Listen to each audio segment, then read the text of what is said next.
Good morning, everyone.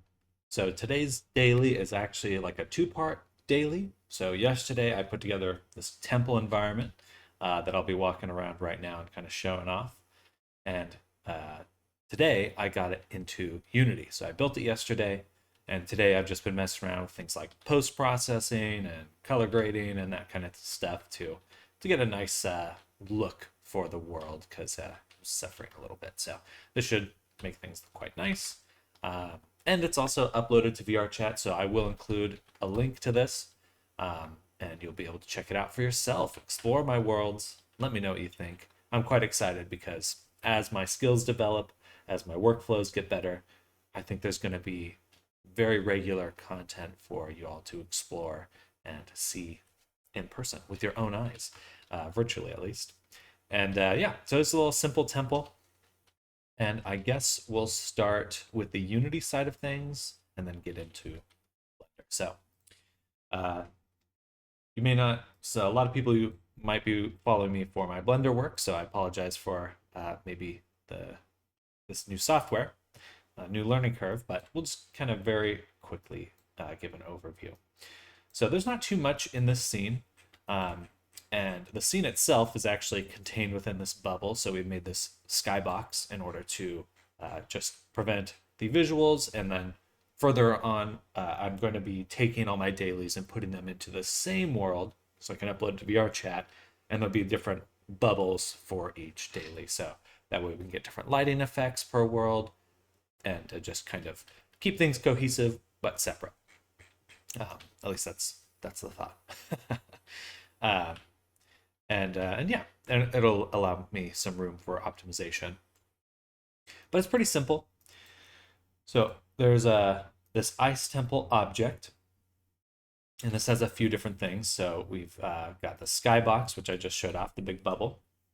We've got a sun object up here, which would of course allow me to change the lighting and stuff.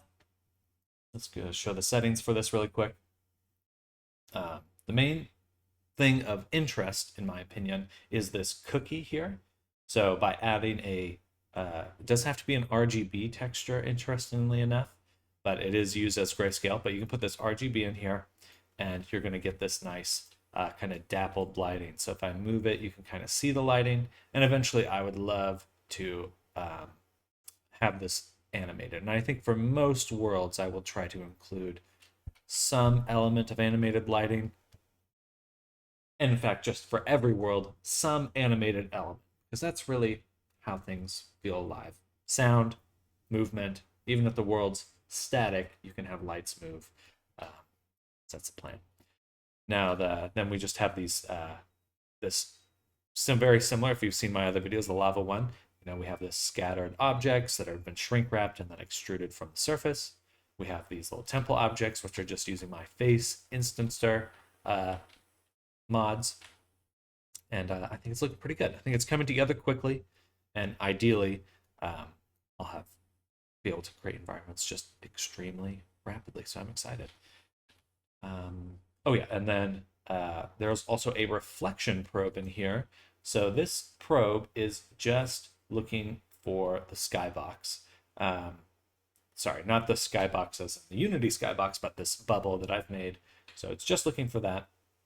Everything else is not included in the static bake because I don't want to have it interfere with this reflection.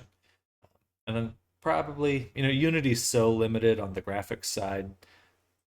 Like you could go in and try to do a reflection probe per room, but that honestly just seems like a waste of time and most likely would create kind of a dissonance where you enter a different area, reflections change.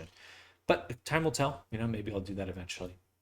And then the final component here, or not the final component, we have the VRC world. So this is the actual object. This is where players are going to spawn in.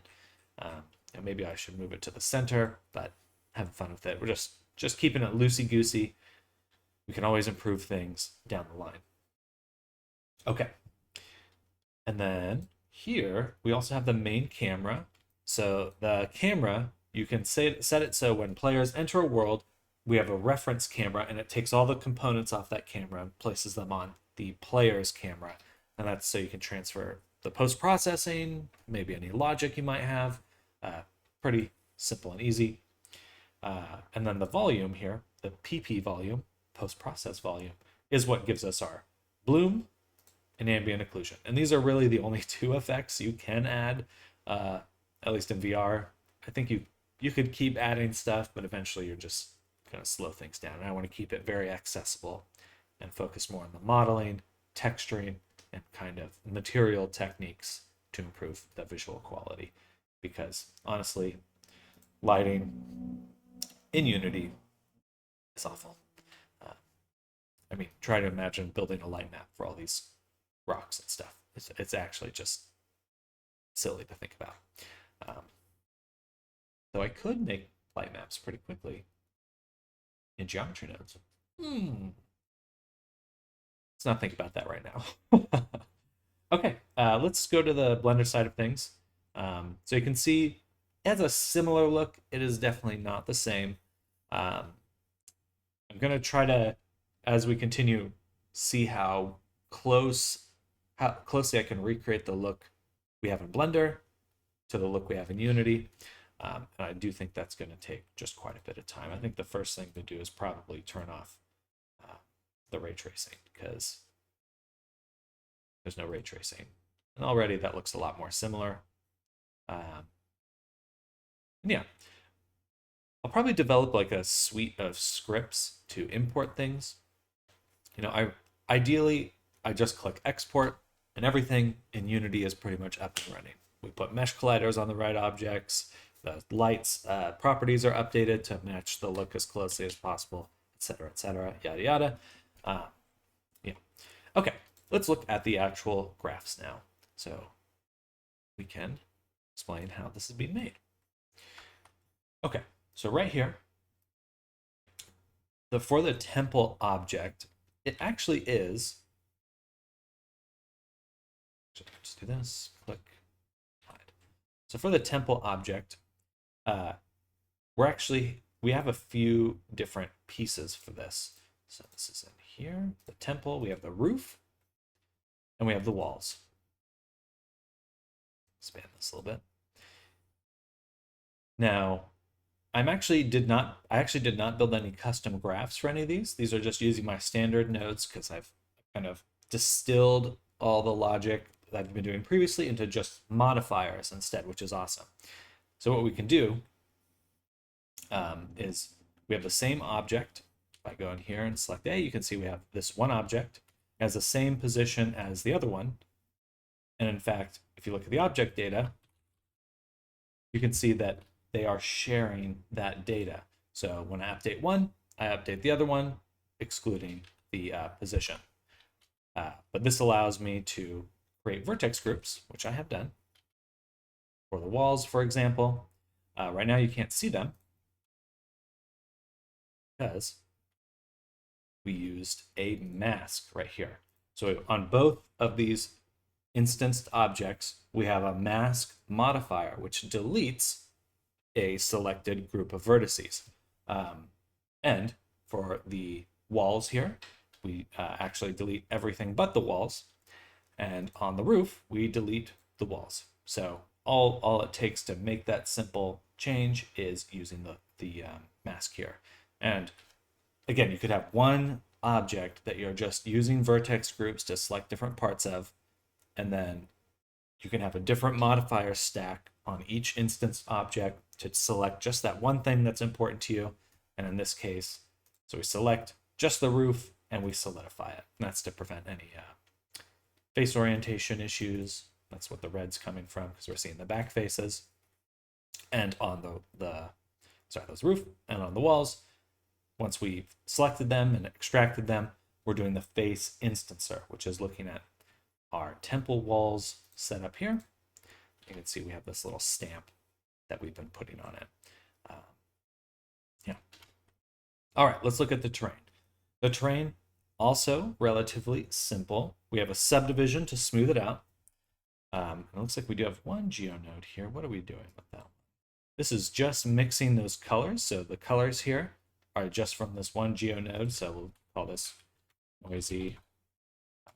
noise vertex color mixing, something like that. And then we're using our distribute and shrink wrap instances modifier now. We could have put this in a larger graph if we want to develop things, and for terrain specifically, that might be the right way to go, because it just gets really complicated with terrain. So I think certain types of issues we would probably want to distill down into a graph that's using this. But for now, we're using it as a modifier. We're taking our terrain stamps right here. Bada boom. And we're just distributing, shrink wrapping, pushing out, using a normal offset, and we get this terrain, which is controlled by this vertex group. And we could all, of course, go in and add more, whatever we'd like to do. And yeah, that's actually pretty much it. Relatively simple. My main goal, I mean, yesterday was like awesome. Monday, see what we can get done. Start of the week's always a little tougher. And there's more I want to go back and improve on that node, because we're getting stuff like this where we're getting this really thin, wispy displacement. And that's because it's a very sharp angle, like where the bottom mesh is coming into the sharp angle, and this point is getting spawned right on the corner, and it doesn't know, it really doesn't know which side to sample, and it just gets a little, it shrink wraps to it just on this very corner, and then it's just pushing this little thin result. Not a big fan of that. There should be some ways to fix that. The manual way would just be to paint that out. And yeah, but overall, very pleased with the results we have here. Sorry for the clipping. That's just at a distance. Anything else to say? I don't think so. I'm looking forward to doing the next one tomorrow. I'll put this blend file up for download on my Gumroad and a link to the VRChat world. See you in the next one. Bye.